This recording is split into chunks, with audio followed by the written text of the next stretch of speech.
Ola, bos días, son Xosé Enrique Costas González, son catedrático de Filoloxía Galega e traballo e investigo fundamentalmente en sociolingüística das linguas minorizadas, en dialectoloxía da lingua galega, sobre todo das variedades galegas de Asturias, León, Zamora e Cáceres, e tamén traballo na parte de artigos de prensa e poesía traducida de Álvaro Cunqueiro.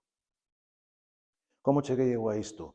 Eu empecé traballando en dialectoloxía do galego e unha vez que traballo nas falas do galego exterior doume conta de que aquelas falas carecen de todo tipo de protección e que teñen unha situación sociolingüística moi especial. Entón, derivo nunha especie de sociodialectoloxía. Ao mesmo tempo, levo traballado tamén moito tempo sobre linguas románicas minorizadas, linguas e variedades minorizadas, emerxentes, vulnerables.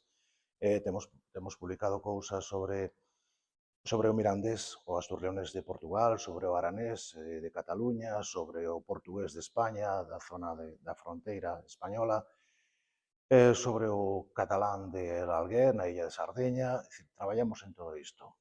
Que é o que animo eu ao alumnado a traballar e a investigar? Precisamente sobre isto, sobre a ecolingüística. Traballamos en facer millores condicións para que estas linguas sexan normais nas súas sociedades, en cada súas sociedades. Traballamos para que os falantes destas linguas teñan plenos dereitos nos seus territorios. Iso é ecolingüística, iso é lingüística implicada. Niso é no que traballamos.